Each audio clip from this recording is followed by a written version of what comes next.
Bueno, muy buenos días a todos. Gracias por conectarse de nuevo al viernes académico de la Clínica de Oftalmología de Cali. Hoy tenemos el gusto y el honor de contar con el doctor Nassim Abreu. Nassim es una de las jóvenes promesas o realidades de la retina latinoamericana. Nassim es dominicano, hizo su formación de oftalmología en el Instituto, ahí me acuerdo el apellido exactamente, Elías Santana, en República Dominicana. Después hizo su residencia, su fellow de retina en Colombia Valenciana y actualmente está haciendo su práctica en el mismo Hospital Elías Santana en la ciudad de Santo Domingo, ¿verdad, Nassim? Nassim Así tiene es, una gran característica y es que es un docente por excelencia, tiene un espíritu académico muy grande y una habilidad quirúrgica fantástica, lo cual lo ha llevado a ser cada vez más solicitado en los ámbitos académicos internacionales. Hoy tenemos el honor de contar con Nassim para que nos dé una charla sobre un tema de todos los días que es retinopatía diabética y su manejo quirúrgico. Nassim, muchas gracias por acompañarnos y pues el estado es tuyo. muchas gracias Hugo por la invitación, por la presentación y por haberme tomado en cuenta. Eh, Vamos a hablar hoy un poquitito sobre cirugía diabética. Eh, Algunos van a ver algunos slides que ya vimos hace un tiempo atrás en una reunión que tuvimos allá mismo en Bogotá y tuve la posibilidad de presentar parte de la presentación que vamos a ver el día de hoy. Entonces, nada, no tengo ningún interés a declarar y la realidad en nosotros aquí en República Dominicana es que podemos encontrarnos con pacientes con retinopatías diabéticas proliferativas bastante agresivas y severas como estas. Entiendo que muchas zonas de Colombia no tienen retinopatías diabéticas tan avanzadas como esta, pero sé que algunas, particularmente como las zonas de la costa, sí muy probablemente tienen retinopatías diabéticas proliferativas muy agresivas.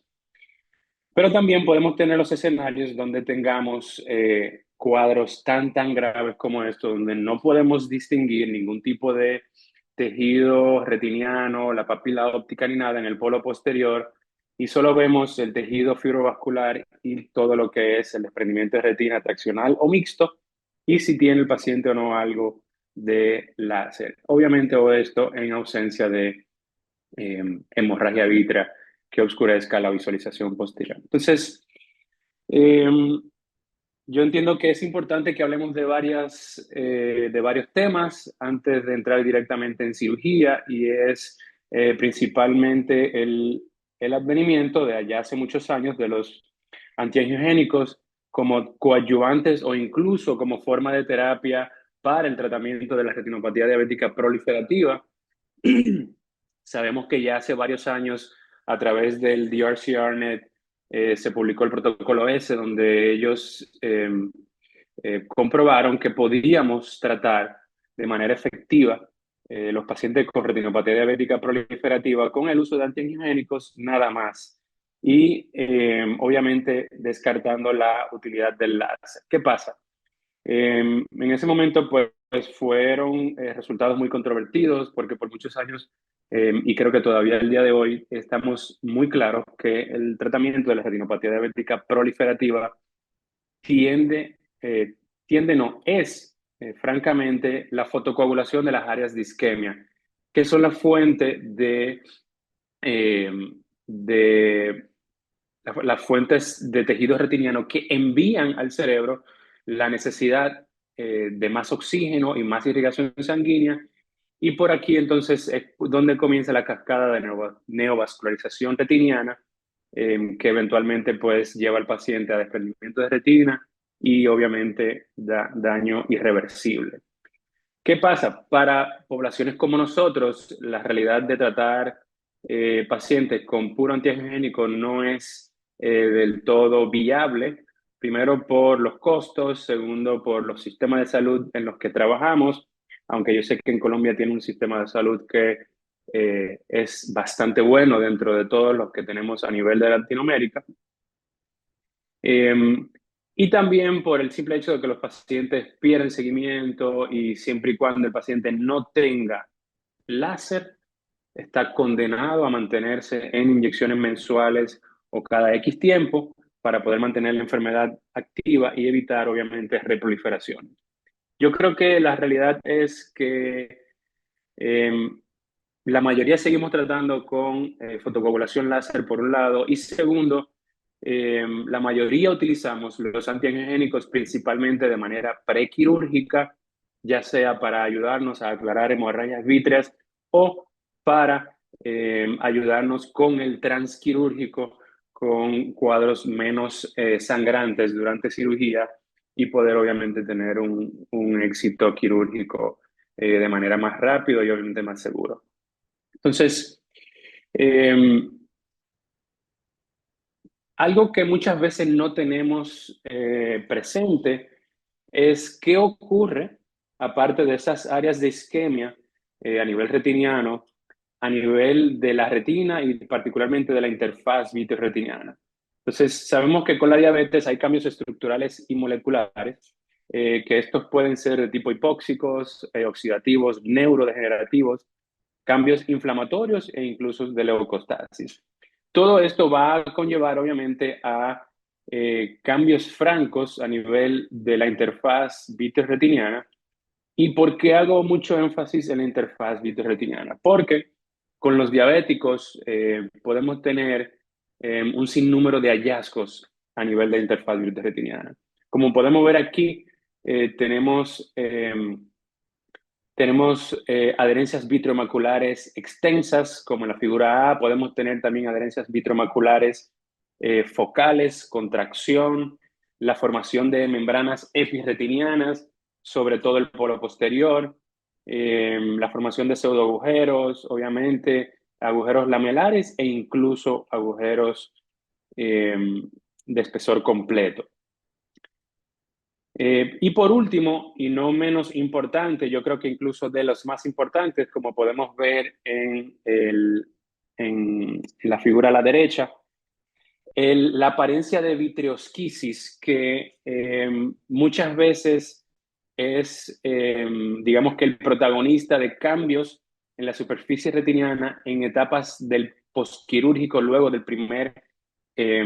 primera intervención. ¿Y a qué me refiero? Bueno, cuando no hacemos una remoción correcta de lo que es la hialoides, particularmente en el área macular, pues podemos tener formaciones de membranas epirretinianas con deformidad de la anatomía de la retina y obviamente con resultados visuales eh, cuestionables luego de una cirugía relativamente sin ninguna eventualidad. La realidad es que hoy en día, pues, con las mejoras en las modalidades de imágenes que hemos ido desarrollando a través de los años, pues hemos ido poco a poco incorporando a estas imágenes que teníamos a nivel institucional y en la oficina, ya llevándolas directamente al quirófano, como es el OCT intraoperatorio. En este paper muy bonito del Coli Institute podemos ver cómo ellos utilizan el OCT intraoperatorio primero para determinar dónde hay planos de clivaje donde puedan comenzar a hacer las disecciones eh, de estas membranas fibrovasculares que pueden estar muy adheridas y muy fusionadas con el tejido retiniano. Y segundo, también, ya luego de que fueron haciendo las disecciones, podían comprobar de manera en vivo y durante el procedimiento si habían terminado de retirar toda la membrana o si quedaba tejido fibroso todavía sobre la superficie retiniana e incluso si habían algún grado de vitreosquisis, como podemos ver en la imagen de la derecha. Por otro lado, y esto es algo que particularmente nosotros aquí lo hemos estado investigando, en el 2016, 16-18, ya no recuerdo muy bien, el grupo del doctor Imai en Japón eh, revivió una tecnología que primero se exploró en los 90, que es la angiografía intraoperatoria, y ellos en este caso se propusieron ver si podían evaluar hallazgos angiográficos clásicos de una angiografía convencional, pero en este momento durante la cirugía. Y ellos efectivamente pudieron ver microaneurismas, falta de llenado, hiperfluorescencia por acúmulo e incluso la hiperfluorescencia por fuga de neovasos durante el procedimiento quirúrgico. A diferencia de en los 90, ahora lo estamos haciendo con las plataformas digitales que nos ayudan bastante, no solo a ver mejor que lo que veíamos antes, sino que también podemos hacer diferentes tipos de recetas para tener diferentes tipos de imágenes. Tenemos un paper publicado donde tenemos detallado cómo hacemos el setup que utilizamos actualmente. Particularmente este setup es con la plataforma del Constellation. El Constellation tiene la fuente de luz con estos compartimientos que ven aquí en el Filter Holder Location, donde podemos meter estos sujetadores de filtro con un filtro adaptado, el filtro que queramos, con la longitud de onda que queramos, y podemos hacer diferentes estimulaciones luminosas. En este caso, estamos estimulando fluoresceína y por lo tanto nosotros utilizamos un filtro excitador de 493, es el que tenemos nosotros acá en el hospital. Discúlpeme. Y a esto me refiero con que la era digital pues, nos ha traído la posibilidad de no solo ver estas angiografías en blanco y negro, sino que también podemos tener diferentes tipos de filtros barreras que son los que nos van a dar eh, la imagen final. Y como estamos trabajando en una plataforma digital, que es lo que les mencionaba anteriormente, pues no necesitamos un filtro barrera adosado al microscopio, lo cual sería un medio más en lo que sería el eje visual del microscopio y puede hacer que la imagen no sea tan nítida. Entonces, estamos eliminando un ruido más de la visualización angiográfica haciendo esto de manera digital. Podemos ver, como ya vieron en el video previo, bastante claras las fugas. Podemos ver de manera muy franca lo que son las áreas de isquemia retiniana y también podemos evaluar áreas de fuga bien pequeñitas que no se ven de manera macroscópica. O cuando tenemos una visualización directa con todos los colores del fondo ocular. Francamente, es un arte un poquitito retador al inicio de dominar porque toca hacer digamos que un enhancement sería la palabra en inglés, al filtro barrera para poder tener una imagen lo más nítida posible. Yo no he logrado actualmente, digamos que mejorar mi filtro monocrómico en escala de grises, que teóricamente es el mejor para poder evaluar contrastes. Pero por ahora me ha ido bastante bien y podemos ver en este caso cómo podemos determinar si realmente estamos produciendo una fotocoagulación franca de los neovasos que todavía están fugando o si tenemos fuga a pesar de hacer diatermia o fotocoagulación con láser. Entonces, aquellos que estudiamos con el libro de Ryan sabemos y hemos visto estas imágenes un millón de veces. Vamos a ver los diferentes escenarios que podemos tener con los diabéticos. En este caso tenemos un diabético que ya tiene un desprendimiento del vítreo posterior y como se dan cuenta, por lo general estos pacientes se presentan con puro HB y este HB tiende a ser subhialoideo. En estos casos es una cirugía relativamente sencilla donde hay que hacer simplemente una remoción de todo el vítreo, la hialoides, remoción de la sangre y por último obviamente dar el láser correspondiente.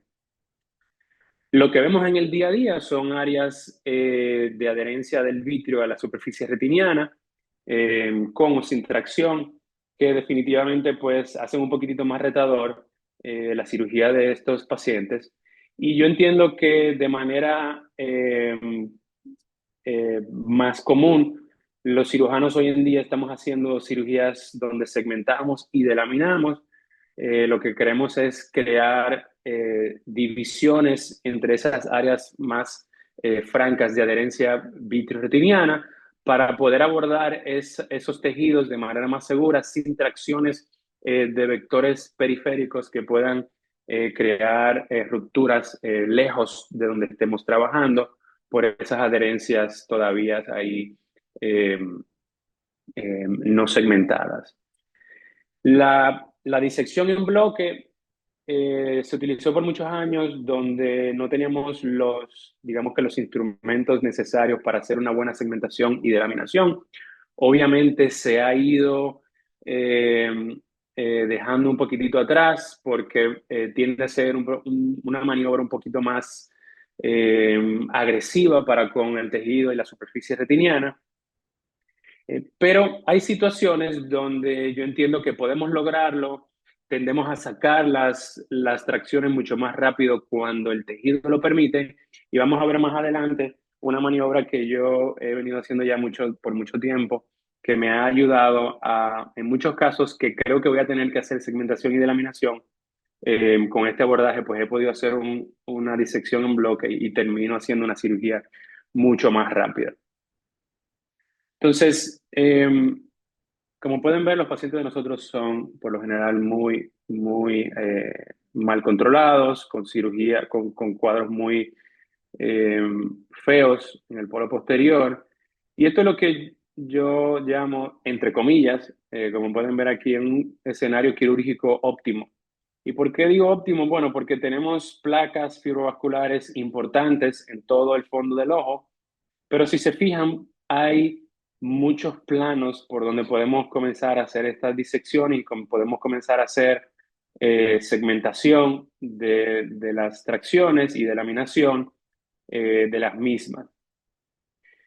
Con los diabéticos yo por lo general eh, comienzo mi cirugía y voy orientado a hacer una cirugía bimanual. No necesariamente siempre la hago, pero entro preparado en caso de que lo necesite con un chandelier por un lado o candelabro y la posibilidad de tener disponible pinzas y tijeras con el propósito de poder tener el acceso a las maniobras bimanuales que muchas veces son necesarias en estos casos.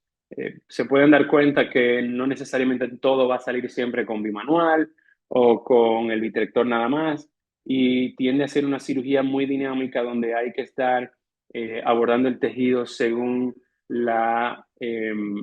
digamos que la complacencia que tenga él para con las maniobras que nosotros hagamos y digamos que vayamos disecándolo de la manera lo más segura posible. Eh, Hablamos al inicio del problema de la interfaz vitreoretinal en estos pacientes.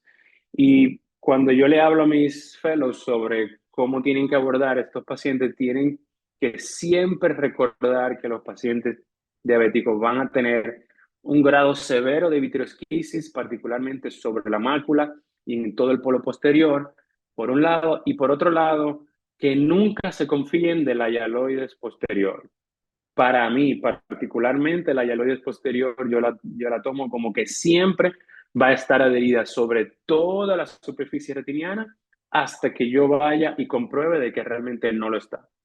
Muchas veces podemos ver que hay desprendimiento de la hialoides a nivel macular, pero particularmente de la periferia casi siempre está adherida. Y el hecho de que esté adherida a nivel periférico, pues crea, digamos que restricciones para abordar el plano que queremos disecar, que es el que está sobre la superficie retiniana, pero eh, que está justo donde se encuentran los neovasos. Entonces, si tenemos, como podemos ver aquí, representado en rojo la hialoides, un tejido engrosado, como sabemos que se pone esa hialoides, cuando avanza la retinopatía diabética, es más difícil nosotros incidir en esa hialoides y entonces terminar de disecar la neovascularización y todo el tejido fibrovascular si tenemos la hialoides toda pegada que cuando la tenemos ya levantada de la periferia. Entonces, Nos enseñan que tenemos que hacer una vitrectomía de todo el core vítreo, que tenemos que hacer una remoción de las tracciones anteroposteriores y que vayamos ya luego entonces a hacer la remoción del tejido fibrovascular. Yo antes de remover el tejido fibrovascular voy a hacer siempre lo que yo he llamado una hialoidectomía periférica, que no es más de hacer un DBP, pero en vez de DBP yo diría que sí, sigue siendo un DBP, pero en vez de posterior es periférico. Y lo vamos a ver más adelante cómo se ve representado esto. Eh, ¿Qué beneficios le encuentro yo a quitar la hialoides desde la periferia antes de comenzar a abordar el tejido fibrovascular del polo posterior? Bueno, que tenemos la posibilidad de hacer un abordaje quirúrgico de atrás hacia adelante o de adelante hacia detrás cuando tenemos la hialoidectomía creada. Entonces, ¿qué es lo que yo hago y cómo lo hago para llevar a cabo esta maniobra?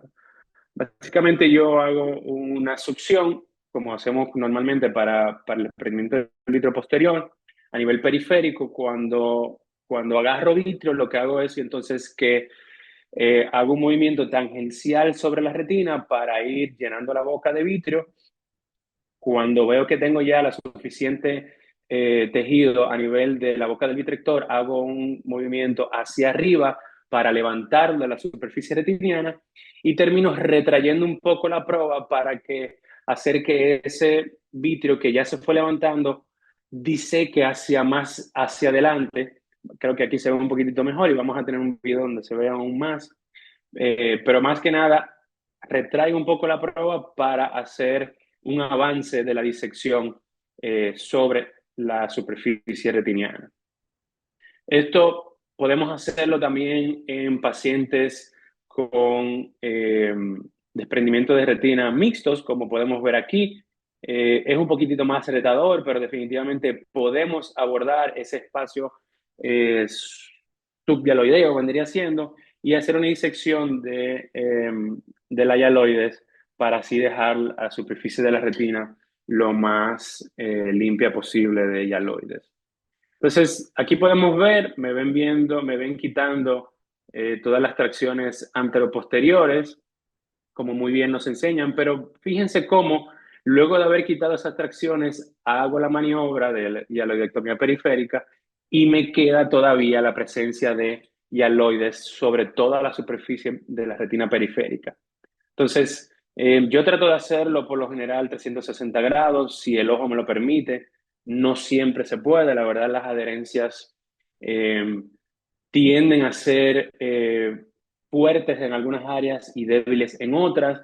Cuando me encuentro con áreas donde la adherencia es muy fuerte, pues respeto esa área y ya determino si es muy periférico, tiendo a dejarlo y si no lo es, puedo quitarlo eh, con maniobras bimanuales o con el mismo vitrector, haciendo algún grado de rasurado sobre la superficie, pues lo hago y ya paso, como me ven aquí, eh, a la remoción del tejido fibrovascular del polo posterior, tratando de remover lo más que pueda. Y termino obviamente pues con una panfoto bastante extensa. Yo entiendo que estos pacientes donde ya tenemos una patología tan severa como la que vimos aquí, eh, yo le hago una panfoto bastante cerrada y bien pegada de las arcadas temporales posteriores. Aquí vamos a ver de manera más franca y más clara qué es lo que yo hago y cómo se ve, porque creo que no se vio del todo claro en los videos anteriores. Este es el más representativo de todos. Aquí yo comienzo atrás porque tenía un plan un poquitito más franco y seguro. Y ya luego de que abro la hialoides con el vitrector, como hago un movimiento tangencial, levanto hacia arriba y aquí no me retraigo tanto, pero vamos a ver más adelante cómo hago la retracción y eso permite que la hialoide siga caminando y se siga disecando hacia adelante, ayudando así a levantar más hialoides de la superficie retiniana periférica. Básicamente una aspiración normal y una tracción hacia arriba para poder hacer el levantamiento. Y aquí creo que hago una retracción y ven cómo sigue avanzando hacia adelante esa disección. Aquí me encuentro con un área donde hay una adherencia importante periférica y como ven, como veo que se va levantando un poquito la retina, entonces lo hago de manera más cuidadosa para no crear o desgarros o rupturas retinianas o incluso desprendimientos más extensos de la retina. Eh, con las mejoras, obviamente, de los sistemas de vitrectomía, pues tenemos calibres mucho más pequeños, como los calibres 27, y puntas biseladas, como son las puntas de la plataforma del Constellation. Eh, Particularmente, yo no soy fan del 27, no porque es muy pequeño, sino porque es muy flexible todavía lo que tenemos en la actualidad. Pero para ser honestos, el vitrector calibre 27 es mucho más efectivo metiéndose por debajo del tejido fibrovascular y ayudándonos a hacer esa disección de la hialoides de la superficie retiniana que lo que podemos con el calibre 23 y el calibre 25. Particularmente con Alcon tenemos la disponibilidad de las puntas de vitrectomía biselada en calibres 25 y 27, lo cual yo entiendo que hace una diferencia importantísima en el calibre 25 versus el calibre 23, que no tiene biselado, y el calibre 27, pues como ya le dije, para mí el mayor defecto es la flexibilidad que tienen actualmente los instrumentos. Yo no siempre retiro la hialoides en los diabéticos, perdón, la limitante interna en los diabéticos. La realidad es que es un pelaje un poquitito retador muchas veces, pero cuando sí lo hago es porque tenemos presencia de membranas epiretinianas que hay que quitarlas o pliegues en la superficie retiniana de manera importante. Entonces, cuando entendemos cuál es la situación de la hialoides y entendemos cómo tenemos que incidirla, entonces podemos abordar casos tan severos como los que le presenté al inicio, donde tenemos desprendimiento de retinas eh, mixtos con una hialoides completamente pegada sobre toda la superficie retiniana. Particularmente en estos casos, yo me he dado cuenta que la composición del vitrio es diferente y se comporta como un vitrio mucho más forme, no se liquefacta tanto y es como gomoso, sería la forma en como yo lo describo.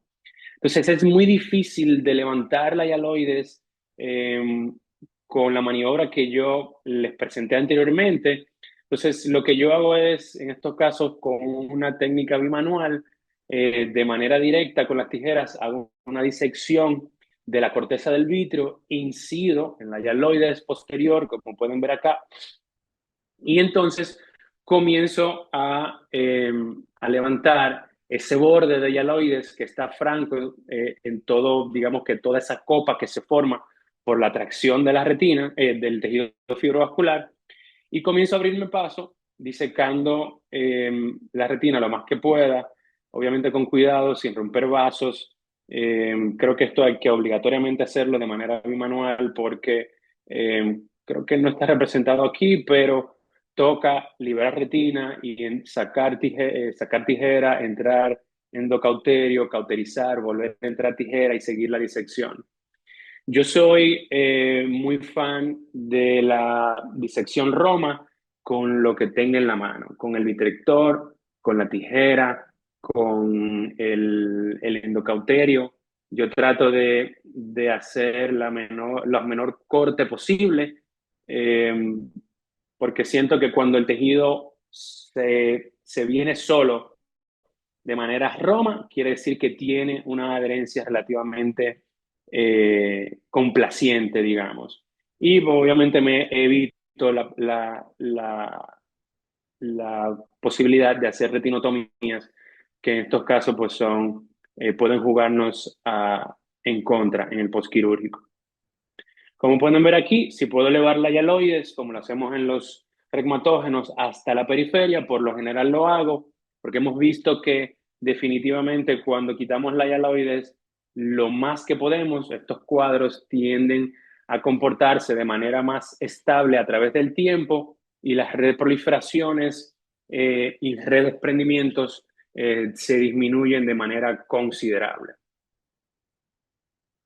Ya para terminar, mensaje para llevar a casa, básicamente los desprendimientos de retina traccionales pueden ser y convertirse en casos muy complejos con desprendimientos de retina mixtos.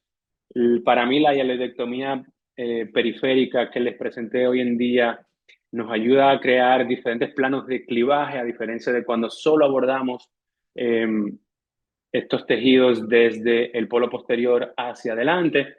Eh, para mí, la remoción completa de toda la hialoides debería de ser el objetivo principal de toda cirugía diabética. No siempre se puede, pero cuando se puede, hemos visto que estos pacientes definitivamente se comportan mejor y mucho más estable a través del tiempo con retinas que no reproliferan y no se redesprenden en su mayoría, y que obviamente con el advenimiento de imágenes intraoperatorias y la mejora de estas imágenes intraoperatorias, como ha sido el OCT intraop, eh, tenemos la facilidad de hacer mejores decisiones con respecto a remociones de tejido, coagulación de, de neovasos que todavía queden sangrando y obviamente biomarcadores pronósticos evidentes como eh, isquemia macular y extensas isquemias periféricas que deben de ser tratadas, que tal vez no podemos ver eh, con el ojo desnudo. Muchísimas gracias por la invitación a Hugo y a todo el comité que organizan estos eventos. Espero que haya sido de provecho para todos y estoy aquí para preguntas y dudas. Muchas gracias. Nacim, muchísimas gracias por tu presentación, fantástica, los videos espectaculares. Eh, yo quiero darle la palabra a Denise para que modere las preguntas y respuestas, porque posiblemente en algún momento toca cortar el teléfono. Pero quería agradecerte, tuve por fortuna ver toda la charla y la disfruté muchísimo, muchas cosas por aprender. Muchas gracias, Nacim. Y Denise, te dejo la palabra, por favor. Gracias, Doc. Sí, gracias, doctor. Efectivamente, sí, tenemos también por acá ese tipo de retinopatías diabéticas, tal vez no con la misma frecuencia que ustedes, pero también nos tenemos que enfrentar a ese tipo de pacientes. Y comenzaste la charla diciendo lo de no usar láser y usar solo antiangiogénicos y yo, pero ya después como fue virando la situación, efectivamente estamos sintonizados porque aquí seguimos siendo completamente fans de del láser y yo creo que muchos hemos visto alguna vez algún paciente que nos llega un ojo con láser que alguna vez le hicieron en alguna parte y el otro ojo sin láser y el ojo sin láser está completamente más llevado pues que el ojo con láser, entonces igual acá seguimos usando mucho láser. Y en cuanto a la técnica que usas, me parece muy chévere porque es como algo contrario a lo que uno lee y hace usualmente, ¿no? Yo pensaba, qué tanta atracción ejerces en el polo posterior cuando comienzas a hacer la hialoidectomía? Porque comienza realmente como en el Ecuador.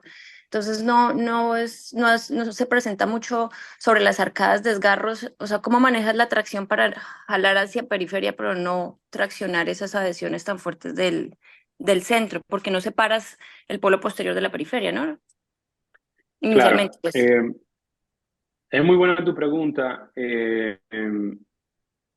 Básicamente hay que primero quitar todas las tracciones anteroposteriores, que siempre, casi siempre se ven de manera franca. Y las podemos ubicar porque tienden a estar pegadas al tejido fibrovascular. Entonces, cuando hacemos esa circuncisión, 360 grados alrededor de esas tracciones, entonces podemos ir ya a la corteza del vítreo a comenzar a levantar la hialoides periférica. Entonces, por lo general, tú vas a ver un arco que se va a ir expandiendo cuando efectivamente agarras la hialoides y el arco te va a decir por dónde va caminando esa disección de la hialoides. Normalmente cuando yo llego hasta el borde del tejido fibrovascular, entonces yo paro, hago un rasurado de todo el borde libre que ya he levantado. Y entonces lo que hago es que ya una vez rasurado y he dejado, digamos que un espacio mucho más pequeño del borde libre de la hialoides a la adherencia de la hialoides a la retina, entonces vuelvo y agarro y sigo avanzando con la maniobra. Pero tienes que quitar todo ese tejido redundante que hay desde donde dejaste en la periferia hasta el tejido fibrovascular para que le vayas quitando esa tracción conforme vayas avanzando a 360 grados en la periferia. Yo trato de comenzar en el ecuador o lo más periférico posible. En el video donde se ve más evidente, comencé atrás porque ya yo tenía el plano desprendido ahí y era más fácil para mí. Pero donde te permita, no siempre está desprendido así como se ve ahí, no, sino que hay que hacer una succión activa y hacer el desprendimiento como lo hacemos, por ejemplo, un desprendimiento reumatógeno. Y, por Creo que ejemplo, el doctor... Ajá. usando así no, perdón, levantaron, así no, el doctor Castro, ay, sí, doctor. Ah, muchas gracias, Nassim. Muy bonitos videos demostrando pues todos los principios y la técnica en retinopatía diabética. No es común ver el detalle tan fino que muestras. Yo te tengo un par de preguntas. Una es sobre los casos muy malos, como los que mostraste en las primeras dos diapositivas. ¿Hay alguna instancia en la que digas, no, este caso no vale la pena? Porque todos sabemos que los resultados suelen ser malos. O sea, un porcentaje de esos casos muy malos no recuperan visión y el paciente está muy frustrado. O sea, uno hizo una cirugía muy bonita, quedó todo muy bien, pero el paciente no ve, porque había isquemia por todos lados, incluyendo mácula y disco. Entonces, ¿tienes instancias en donde dices, no, a este caso no lo opero? Es el típico paciente que pues que viene ya que le han cortado un pie, que está en diálisis, que es pálido, que tiene un aliento horrible. Nosotros tenemos un porcentaje de casos, o sobre todo teníamos, donde tomábamos esa decisión, no, ya no vale la pena. Pero quisiera oírte y oír tu criterio. Nosotros decidimos orientar más hacia educar a médicos y oftalmólogos para lograr que traten mejor las diabetes y que remitan a tiempo y hacer más tratamiento temprano. Y yo tengo la impresión de que hemos disminuido mucho estos casos tan malos de diabéticos. No lo tengo documentado, pero creo que ha ocurrido y creo que esa es una labor que todos los retinólogos tenemos que hacer en vista de que cuando recibimos estos casos tan malos, los resultados son muy pobres. Entonces, la pregunta concreta es, ¿tienes alguna clave, algo que te permita decir, no, este caso ya no lo pego porque no va a haber? Yo creo que la pregunta es muy atinada, doctor. Esos casos tan severos como vimos al inicio, yo particularmente, vamos a decir que sí decido operarlo. Eh, si voy a decidir operarlo es porque muy probablemente los dos ojos están igual y sería una cirugía de salvataje buscando estabilizar alguno de los dos ojos. Eh, lo primero que le digo a los chicos, aquí es súper importante el chair time, como dicen los gringos. Hablar muy claro con el paciente cuál es el objetivo de la cirugía y los pros y los contras. Eh, para mí una cirugía de este tipo, primero que nada, es lograr quitar la tracción y que se quede pegada. Y la parte visual tiende a ser secundaria por todo eso que usted ya dijo. Muchos de estos pacientes tienen una isquemia impresionante en todo el tejido retiniano y muy probablemente no va a haber una mejoría. Yo se lo dejo claro en el prequirúrgico. E incluso les digo que existe la posibilidad de que pierdan visión Sí. o que la terminen de perder por completo lo poquito que le queda. Y se los digo con el propósito, primero, de que lo sepan y segundo, de que ellos mismos tomen la decisión de si se quieren realmente operar o no, sabiendo las consecuencias que pueden surgir. eh, porque muchos vienen muy motivados y cuando vienen muy motivados, por lo general hay una esperanza de que la visión mejore. Entonces yo se los dejo claro de que existe una posibilidad de que no. Particularmente yo decido no operar si el paciente no tiene visión de colores.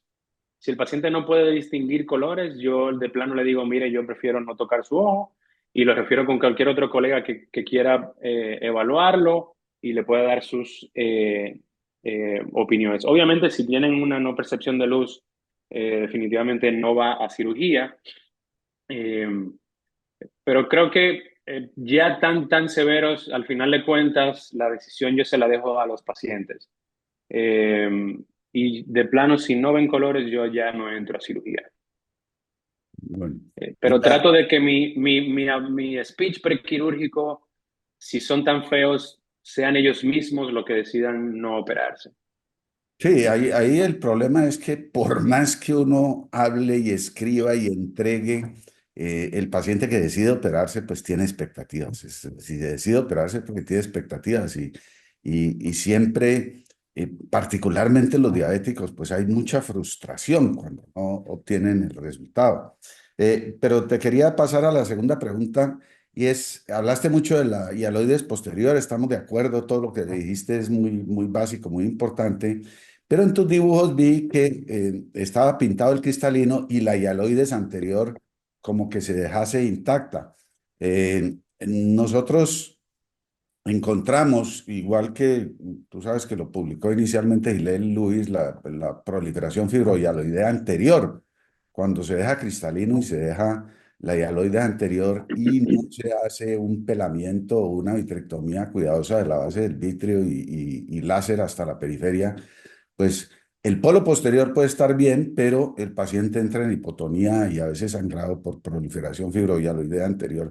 Nosotros encontramos que la mayoría de los pacientes tienen indicación para remover el cristalino y la cirugía que más hacemos es faco y vitrectomía y a veces con lente intraocular cuando el caso no es tan malo de entrada. Eh, ¿Cuál es tu opinión sobre eso? ¿Haces mucho diabético severo, fáquico, dejando la hialoides anterior y no has tenido problemas de proliferación fibrohialoidea anterior? Eh, Muy de acuerdo con usted y los conceptos son correctos. Eh, Creo que el caso que vio, el último que se presentó, fue fáquico, particularmente porque el paciente era muy joven, 30 y pico de años, y yo, por debajo de 40 años, si le puedo preservar el cristalino, se lo preservo. Bueno, Yo hago muchas facovitrectomías, particularmente en diabéticos, y mi umbral para quitar el cristalino en diabéticos con enfermedades tan severas eh, es bajo cuando el paciente está entre los 40 y 50 años. Y por encima de los 50, pues ni hablar, se lo quito y se acabó. Eh, no he tenido problemas de proliferaciones anteriores con hipotonías marcadas, así que me acuerde rápido, honestamente no. Yo sí trato de quitarle toda la cantidad de vitrio que pueda, eh, lo más que pueda y lo más que me permite el caso. Mm, Habló de quitar la hialoides anterior y me remonto a una maniobra que yo hago con los pacientes, que es más o menos lo mismo, pero los pacientes que hacen esas hemorragias vítreas muy marcadas, donde hay una impregnación de sangre de la hialoides anterior o incluso un acúmulo entre la hialoides anterior y la cara posterior del cristalino, yo hago como un DBP, pero de la hialoides anterior hacia atrás, para abrir y despegar la hialoides del cristalino y también limpiar la sangre de manera más efectiva y poder tener mejor visualización. No lo hago en todos, honestamente, no lo hago en todos, pero sí, cuando tengo poca visualización por sangre, lo hago, me ha ayudado bastante. Y sí trato de quitar a nivel de la base del vítreo lo más que pueda para evitar esa neovascularización anterior, tanto de iris y del ángulo como de a nivel de la hora cerrada.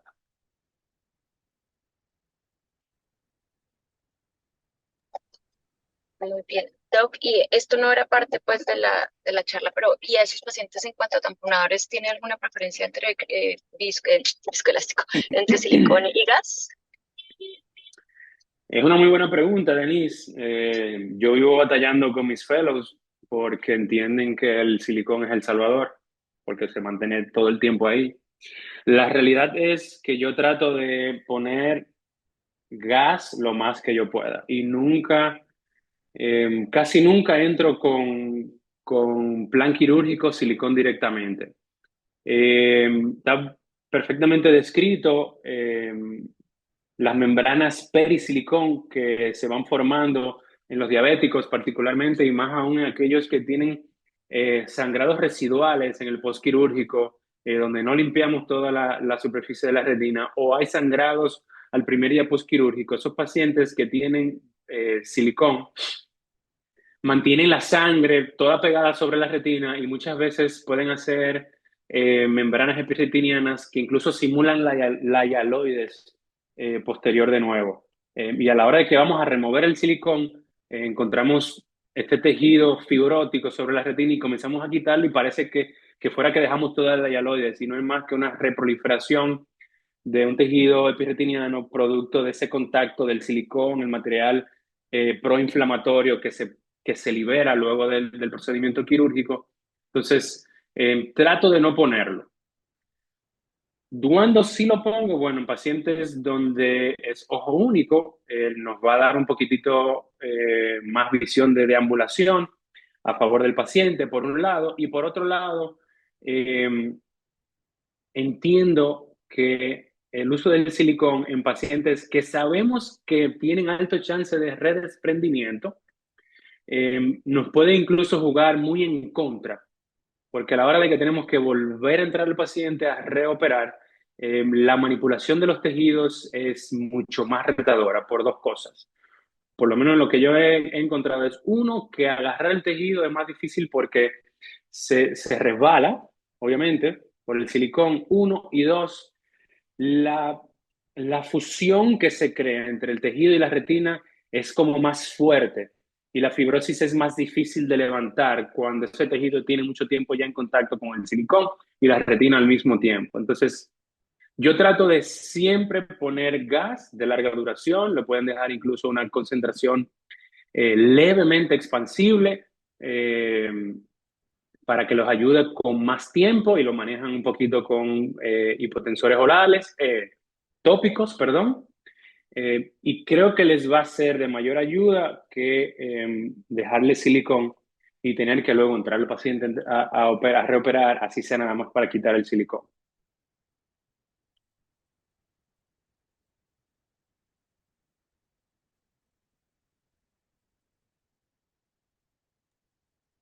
¿Alguien tiene más preguntas para el doctor? ¿Me escuchan? Sí, Blanquita, sí te escuchamos. Creo que por ahora en el chat no hay preguntas. No, doctora, no hay preguntas en el chat. Bueno, no, yo creo que si no hay más dudas, nos queda solo agradecer a Nací. Muchísimas gracias por compartir hoy con nosotros esto, sobre todo lo que decía el doctor Castro, saber el video con tanto detalle, pues es una maravilla que solo podemos tener ahora con estos sistemas de visualización digital. Muchísimas gracias y esperamos vernos pronto nuevamente en alguna conferencia. Muchas gracias, Denise. Doctor Castro, gracias por sus preguntas. Para mí un honor estar con ustedes hoy. Muchas gracias, Martín. Muy bueno. Gracias. Ahí le dicen a Hugo que muchas gracias. Lo veo la semana que viene en el Panamericano. Eso. Muchas gracias a todos. Chao, que tengan buen día.